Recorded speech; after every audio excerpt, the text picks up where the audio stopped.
Hello everyone, welcome to our channel.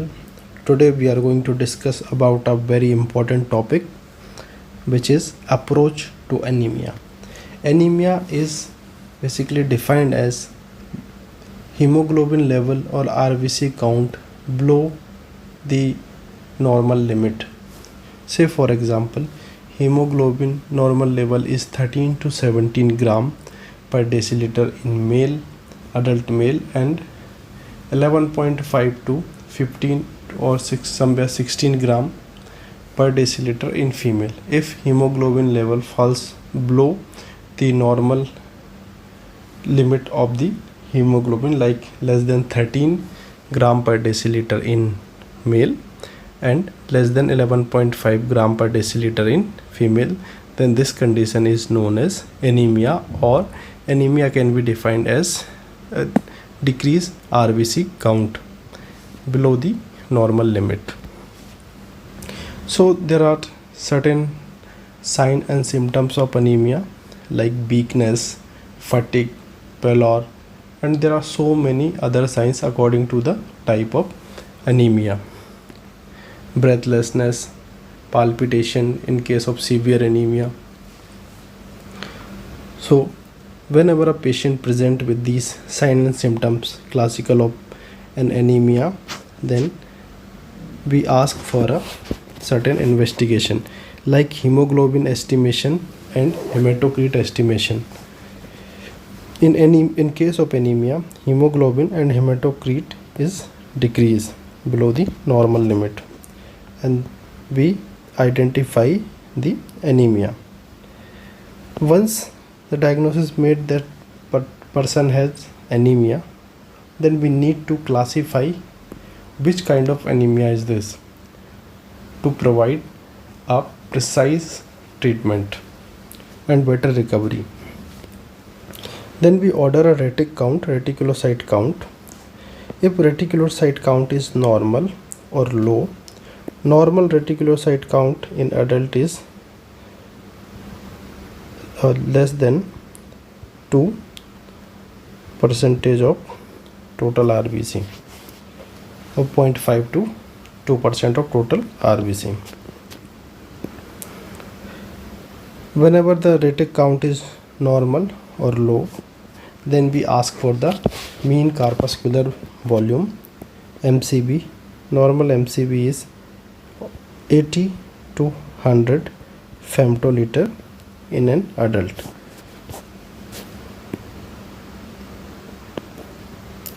When MCV is less than 80 femtoliter, this condition is known as microcytic hypochromic anemia. When MCV is 100 to 80 to 100 femtoliter, then this is known as normocytic normochromic anemia. When MCV is more than 100, then this condition is known as macrocytic anemia. On the other hand, if the retic count is high, then this indicate the increased process of reticulocytes, blood synthesis, particularly RBC synthesis or erythropoiesis, increased due to certain reason. And along with this increased retic count, we ask for certain tests like serum bilirubin, LDH, and haptoglobin. If serum bilirubin is increased or LDH is increased and haptoglobin decreased, this indicate a condition of hemolytic anemia. And if these are not in support or not, bilirubin is not increased, LDH is also not increased, and haptoglobin is increased, then this anemia is due to the blood loss. In all these conditions, blood loss and hemolytic anemia, retic count is increased, but only hemolysis, bilirubin increase, LDH increase, and haptoglobin decrease. Now we will discuss about the microcytic hypochromic anemia. As we have discussed, whenever the MCV is less than 80 femtoliter, then we ask for serum ferritin test. If serum ferritin is decreased. Serum ferritin is a stored form of serum iron. If this decrease, then this is indicative of iron deficiency anemia. If the serum ferritin is normal, then we ask for a HB electrophoresis or HPLC test. If the HPLC test is normal, then we ask for bone marrow iron test. If the iron stored are high, then this is the condition of anemia of chronic disease. If the bone marrow iron stores indicates ringed sideroblast, this will be an indicative of sideroblastic anemia. If the HB electrophoresis is abnormal, showing increased HbA2 or HbF, normal HbA2 level is less than 3.5% in HB electrophoresis. If it is more than 3.5%, or more accurately we say, if it is more than 4%, then this might be an indicative of beta thalassemia, alpha or beta thalassemia. In case of thalassemia, we ask for the parental screening and molecular test for the confirmation of the diagnosis. Now the other category is macrocytic anemia, in which MCB is more than 100 femtoliter. There are certain clinical clues or history, like macrocytic anemia associated with alcoholism, liver disease, hypothyroidism, cytotoxic drugs, and previous abdominal surgery.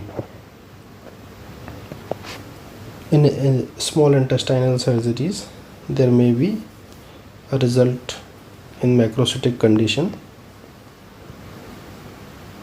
After looking for this history and clinical clue, we advise reticulocyte count. If reticulocyte count is high, then this is indicative of certain blood loss or hemolytic condition.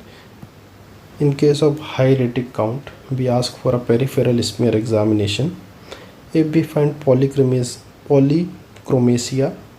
nucleated RBC, and increased retic count, then this is indicative of hemolytic anemia or blood loss. If retic count is normal or below the normal limit, then we ask for peripheral smear. If we seen macroobelocyte, hypersegmented neutrophils, cabot ring, these are indicative of megaloblastic anemia. And then we ask for the serum folate level and serum vitamin B12 level. If both of them or any one of them is decreased, then this is confirmatory of the megaloblastic anemia. If peripheral smear shows oval macrocytes, then this can be seen in liver disease, hypothyroidism, and alcoholism, that we can easily correlate with the clinical history. If the peripheral smear shows round macrocytes and dyshematopoiesis, then we should evaluate the person for the myelodysplastic syndrome. Now the last category in normocytic normochromic anemia, in which MCB is between 80 to 100 femtoliter. The size of the cell is normal. We ask for retic count. If retic count is high, then this is indicative of hemolytic condition. If retic count is normal or low, then we take the history of underlying chronic disease or renal failure. If the history of chronic disease or renal failure is present, then we evaluate the person for the anemia of chronic disease or the chronic renal failure. In the absence of history, we go for the bone marrow examination. If the bone marrow examination is abnormal, then aplastic anemia and ineffective erythropoiesis might be a case for the normocytic anemia. If the bone marrow examination is absolutely normal, then we should evaluate the patient for the anemia of chronic disease and chronic renal failure. In chronic renal failure, kidney start decrease production of the erythropoietin, or we can say the decreased production of erythropoietin from the kidney, and this will result into the decreased erythropoiesis. And in the condition of chronic disease, there is elevated level of interleukin 6. They inhibit the they promote the hepcidin, and hepcidin ultimately inhibit the level of or transport of ferritin and result into the anemia of chronic disease. Now we will see the diagnosis of hemolytic anemia, as hemolytic anemia is a very broad category of anemias, so they need a separate description. So first is the clinical findings. What are the clinical findings associated or indicative of hemolytic anemia? Pallor, jaundice, history of gallstone or splenomegaly, leg ulcers, dark colored urine, red, dark and high colored urine, dark colored stool, and red, dark or high colored urine. So these are the clinical findings may be indicative of hemolytic anemia. What are the laboratory findings associated with the hemolytic anemia? In the urine, we have increased urobilinogen, hemoglobin urea and hemosiderin urea. And in peripheral smear, increased polychromasia or number of nucleated RBCs. Reticulocyte count is increased. Reticulocyte is a immature RBC. Bone marrow shows erythroid hyperplasia. Stool examination shows increased stercobilinogen level. Serum unconjugated bilirubin and serum LDH are increased because of hemolysis. Hemolysis will increase the synthesis of bilirubin.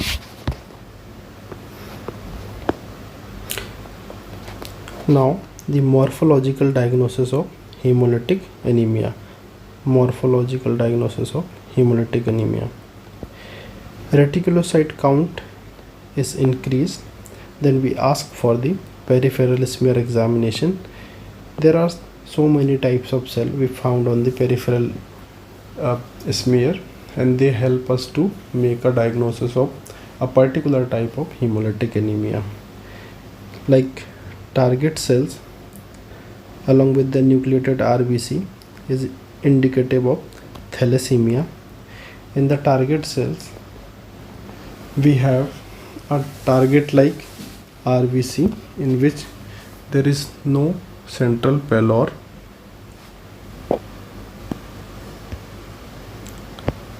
There is a target like cell in which no central pallor seen. A pallor is surrounded the pericentral area. An increased nucleated RBC indicative of thalassemia. If the peripheral smear shows sickle like cell, this might be indicative of sickle cell anemia. If the peripheral smear shows microcytic without the central pallor, this is seen in the hereditary spherocytosis. If the peripheral smear shows elliptocyte, this might be indicative of hereditary elliptocytosis. If the peripheral smear shows schistocytes or broken RBCs, this might be associated with the microangiopathic hemolytic anemia. Microangiopathic hemolytic anemia seen in TTP, hemolytic uremic syndrome, and the prosthetic cardiac valves.